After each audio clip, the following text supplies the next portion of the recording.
I find myself chronically thinking about why we don't do things we know we should do.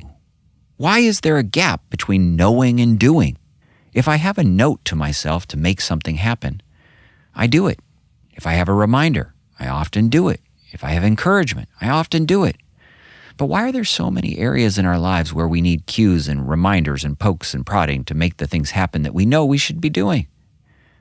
I'm obsessed with this idea of better understanding ourselves and our wiring to make bigger and better decisions. Today, I'm joined by Dr. Daniel Crosby, who's going to help us answer some of these key questions.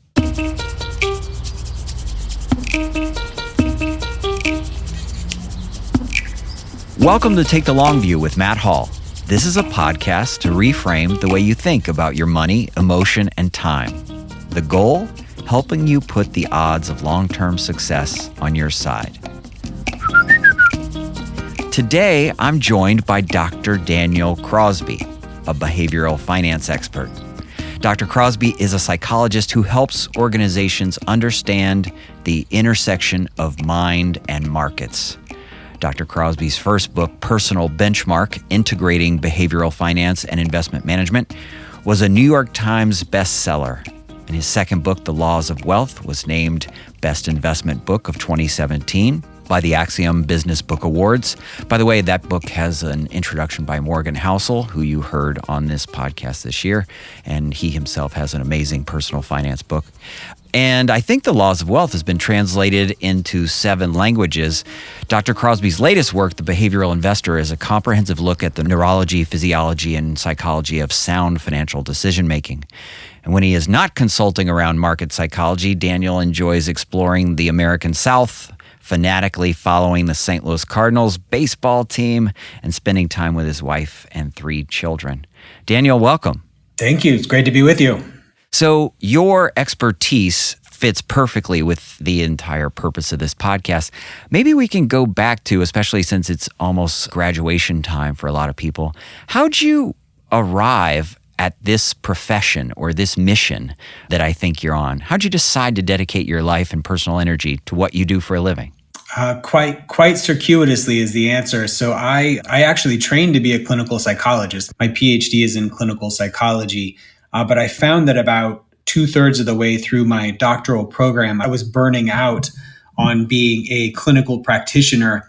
And so I turned to my father and, my sort of de facto career counselor. And I said, look, Dad, I love psychology. I love thinking deeply about why people do the things that they do, but I don't think I want to do it in a clinical or medical context. And my dad, who is a financial advisor himself, said, well, son, there's a ton of psychology in the markets. And at the time, that made no sense to me. I was 25, 26 years old. And I had always thought of my dad as sort of a numbers guy and an analytical guy and didn't understand the psychology of it.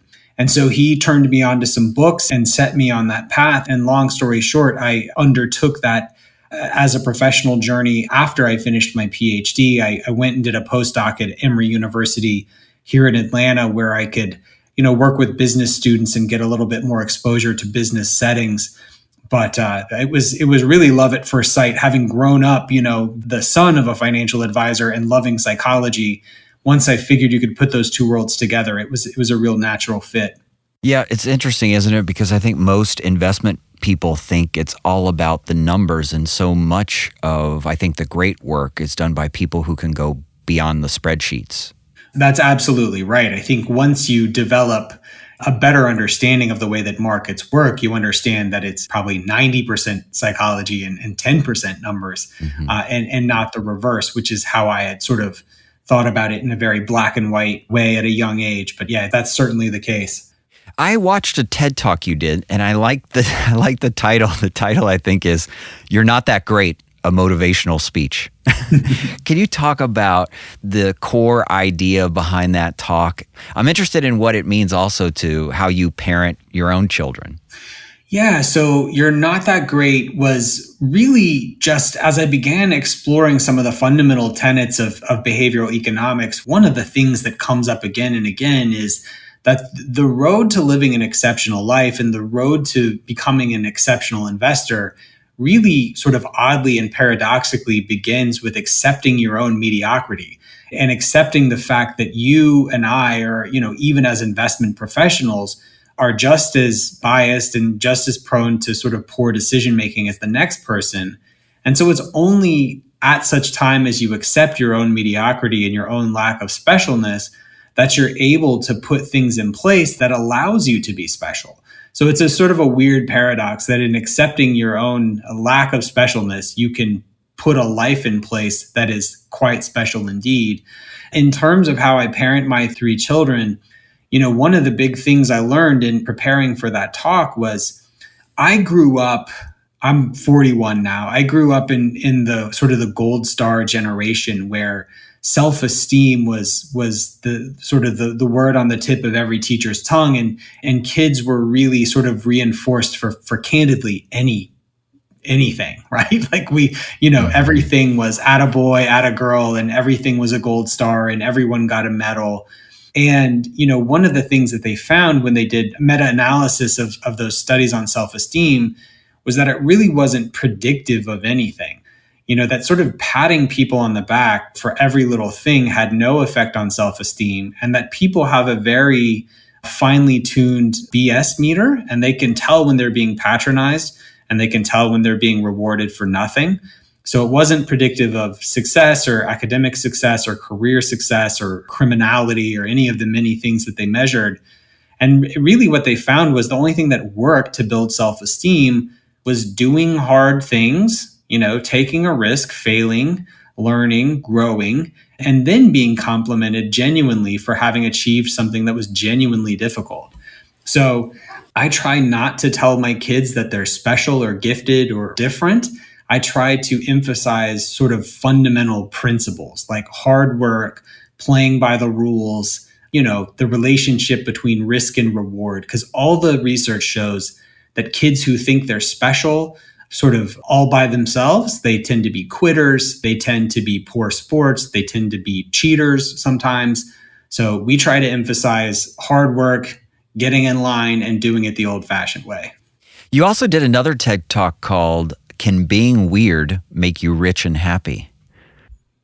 Yeah, so I'm a big believer in sort of leading with your idiosyncrasies. So one of the things that we know from the research is that people who are slightly idiosyncratic tend to be viewed as bigger leaders, right? We don't want to work for someone who's a wholesale departure from the norm. But if someone is, say, a 20% departure from the norm, we actually really like that. And we see that as a source of differentiation and power and leadership. So I think all of us have personal and professional quirks and little hangups that if we sort of own them and lead with them and are honest with them, can actually cause us to be seen as more influential in our organizations. And then, of course, certainly there's an investment case to be made for contrarianism and doing the difficult thing and sort of swimming against the crowd. So I think both in the workplace and in markets, contrarianism and sort of flying your own weird flag have big payoffs. Before we started this conversation, I asked you why you're a St. Louis Cardinals baseball fan, even though you live in Atlanta. And we were talking about the power of the radio station that used to send that still sends the Cardinals baseball games. The question, though, I have for you is, I don't know how many years ago Moneyball came out by Michael Lewis, but it was a game-changing book in baseball, but there are a lot of translations into the investment world. Did you give any thought to Moneyball and as a baseball fan, how that connected to other disciplines? Yeah, I think, the insights of Moneyball are that the big, sexy, splashy metrics are not always the ones that are most predictive of success, right? So Moneyball famously found that on-base percentage counted, more than batting average did. And so things like walks, which are kind of, boring, are actually highly, highly predictive of success. So likewise, I think in investing circles, we look for things like, big returns. But when Morningstar did a study a while back on the best predictors of investment success, the best predictor of a fund or an ETF success, And the single best predictor, and it was not even close, the single best predictor was the fee, right? And so we're always looking at things like returns, which are hard to predict and out of our control, when these decidedly sort of small, quiet, unsexy things like fees are actually far more predictive than many of the splashier sort of home run type metrics that we look at. I think another example of this that I wrote about in my second book, The Laws of Wealth, I looked at the best performing fund of the early aughts. So from 2000 to 2010, there was a focused mutual fund that got incredible results, like 18.5% a year at a time when the S&P was slightly negative over that 10-year period. And what was fascinating, though, is the average investor in that fund had negative real returns. So the fund would run up, people would hear about it, they would pile in. It would then take a hit, as all funds inevitably do from time to time. Everyone would question their judgment, jump out. It would run up again. Everyone would pile back in, sort of rinse and repeat. And so things like, returns are what get all the press, but things like, is the fee reasonable is a more salient consideration. Mm-hmm. Something like, is this the kind of fund that I could live with and actually manage the ride on, is a more important consideration. So I think there's Moneyball effects all over the place, really. I have a note sitting on my computer at home that says meditate, journal, exercise. It's a reminder to myself. Why don't I do these things? Well, it turns out you're in good company. So there's something called the knowing-doing gap, and it's very pronounced. And we know that desire or even education around knowing you should do something and then actually doing it, there's this huge chasm. So if we look at doctors and nurses, right? Doctors and nurses smoke cigarettes at a rate much higher than the general public, even though they went to 8 years of school to tell other people not to smoke cigarettes, right? We know that since the US started labeling food, like putting nutrition labels on food in the early 90s, the percentage of obese Americans has doubled, and the percentage of morbidly obese Americans has tripled since that time.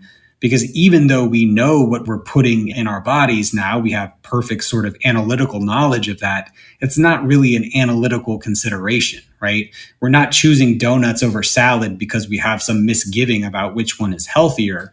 It's just that when we're stressed out, when we're tired, when our willpower is weak, we choose the sort of the easy, expedient thing.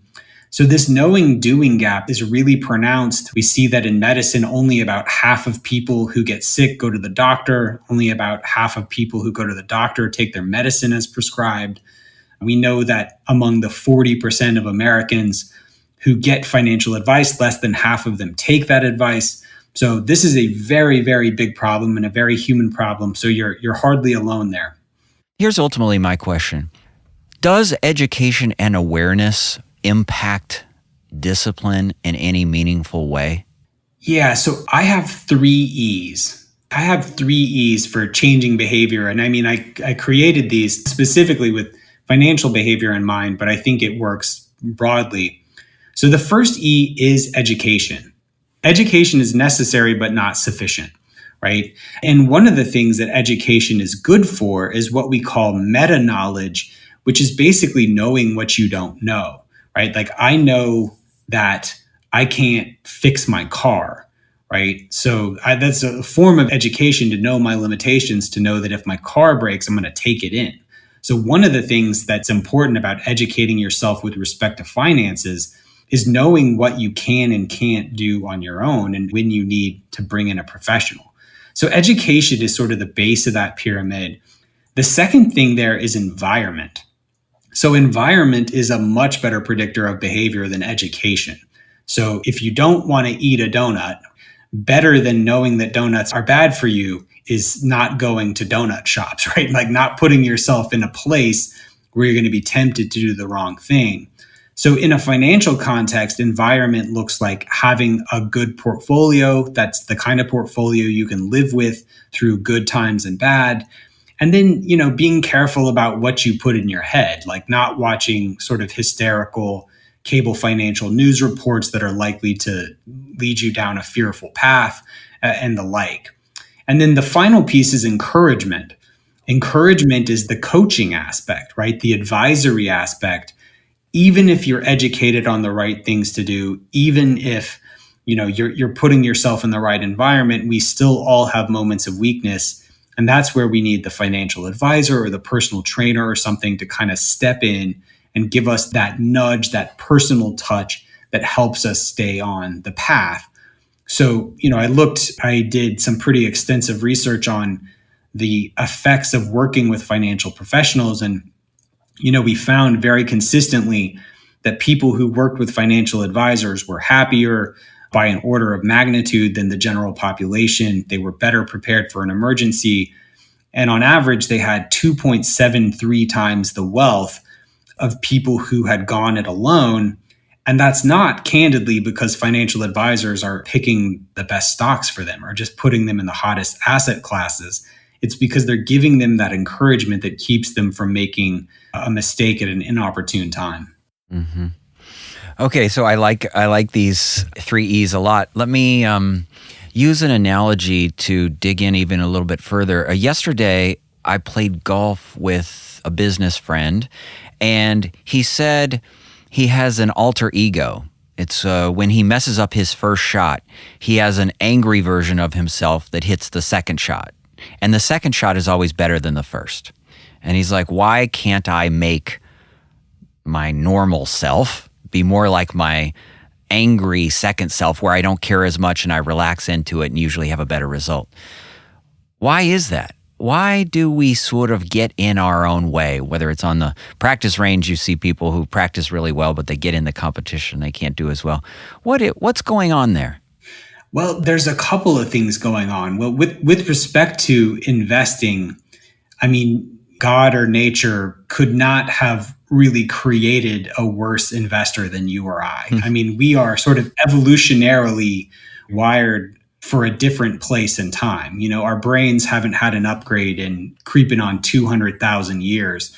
And we were wired to protect ourselves from physical danger, right? We were wired to protect ourselves from physical danger. And that made us risk averse and loss averse and sort of quick to run away from danger. Well, most of us in the Western world, most of us in developed countries, we now live in a country where more people die from excessive eating than inadequate nutrition, right?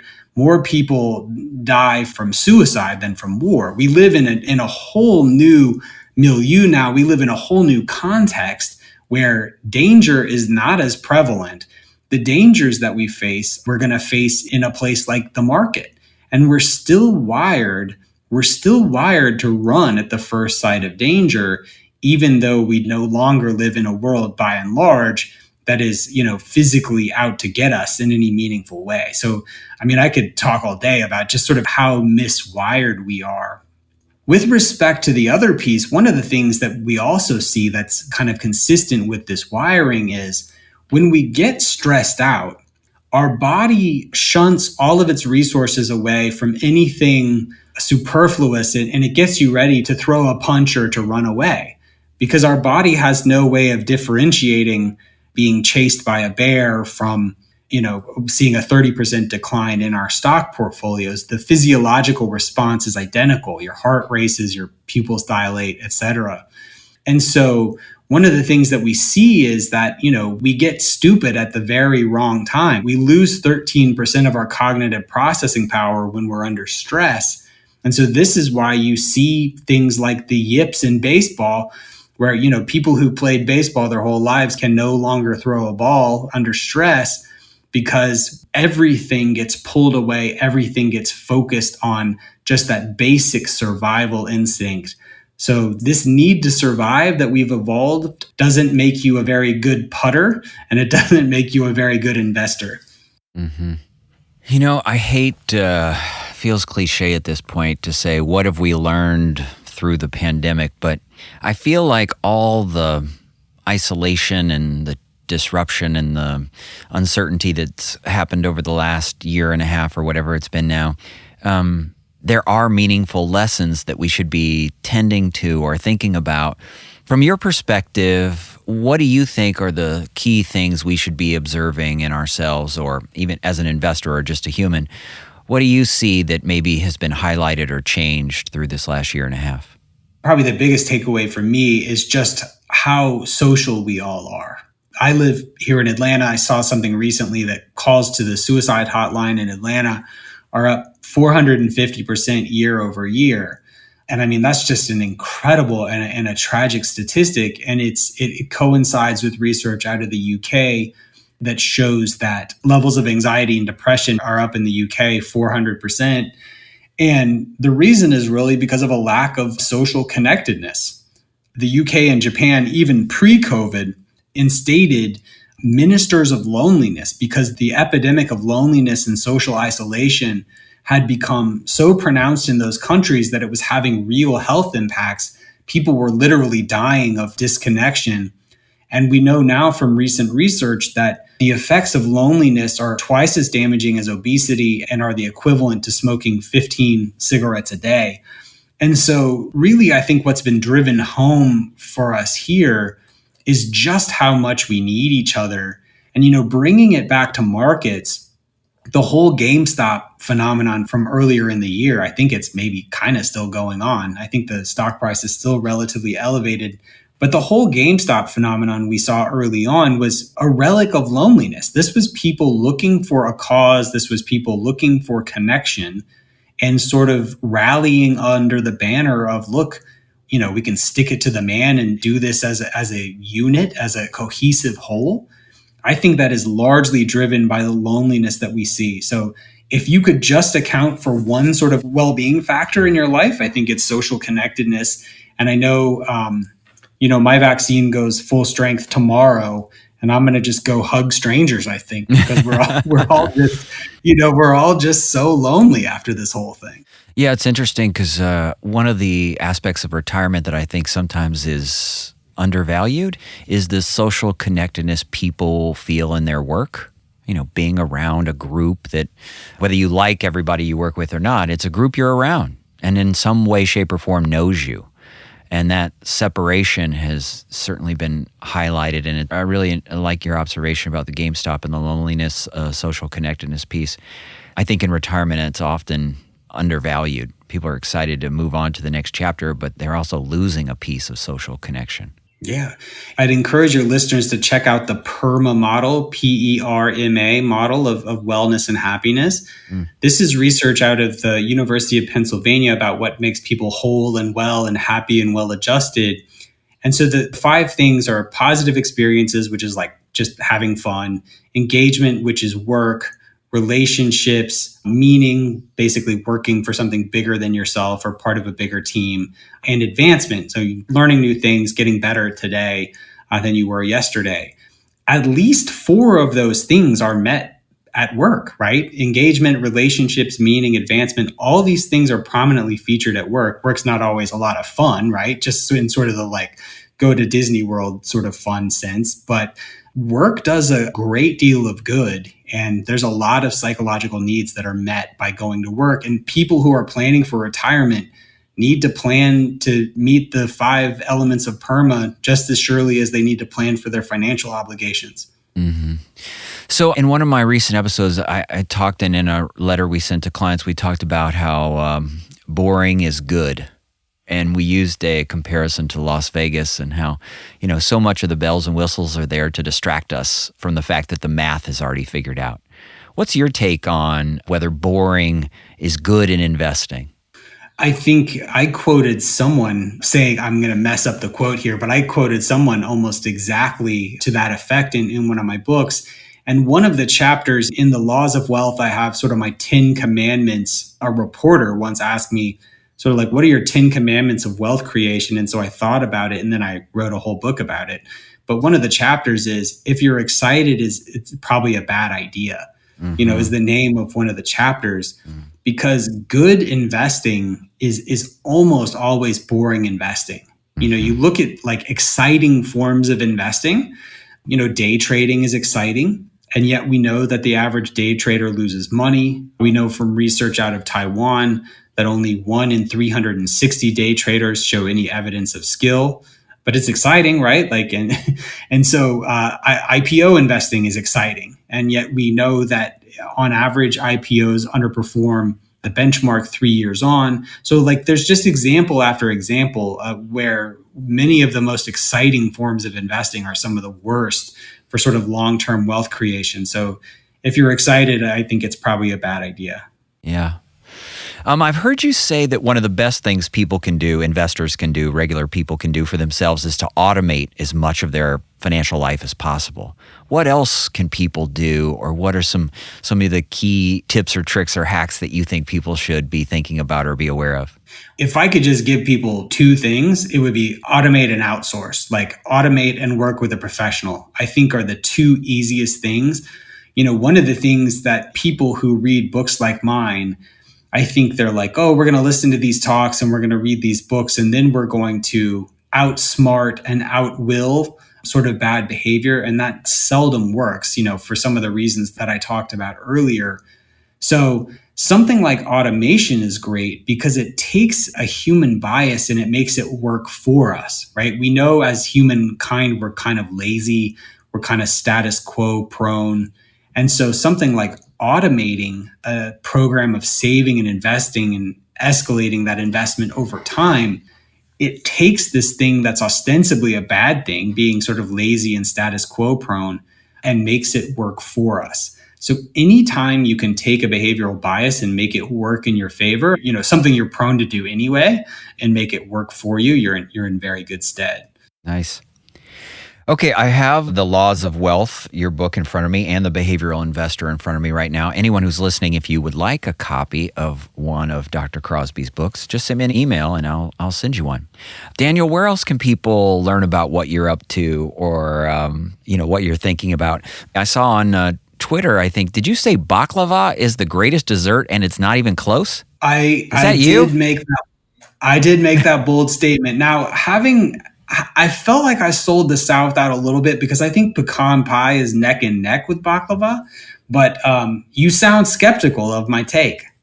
No cake, ice cream, pie, baklava in the one spot, and it's not even close. I mean, I like your titles, all your titles and your punchy catchphrases I like, but that one stung me a little bit. I don't know. I've had baklava and I don't know if I'd put it in the top spot, but pretty interesting. But you're on Twitter, and that's one place where people can find you and find your interesting thinking. That's right. At Daniel Crosby on Twitter to come get my bad food takes. And then I also have a podcast called Standard Deviation. So that's another good way to keep up on all the latest in behavioral finance. Well, thank you for your contribution and what you're doing. I'm so obsessed with anything we can do to help ourselves and help the listeners make better decisions, especially in their financial lives, and find more meaning and purpose in their lives. So thank you for your work and your effort. And as I said, anyone who wants a copy of the two books that I have anyway, The Behavioral Investor and The Laws of Wealth, I'll be happy to send you a copy. And I look forward to maybe seeing you at a Cardinal game one day. Or in Atlanta. By the way, a prior guest on the show and the most popular episode I've ever done, Sid and Ann Mashburn. Their headquarters are in Atlanta, Georgia. They own a fabulous clothing store in Atlanta, if you ever have time to check that out. That's a great store. I'm honored to be on the same podcast as Sid and Ann Mashburn. Great store here. Yeah. Okay, well, thank you, Daniel, and really appreciate your time. No, my pleasure. Thanks for having me.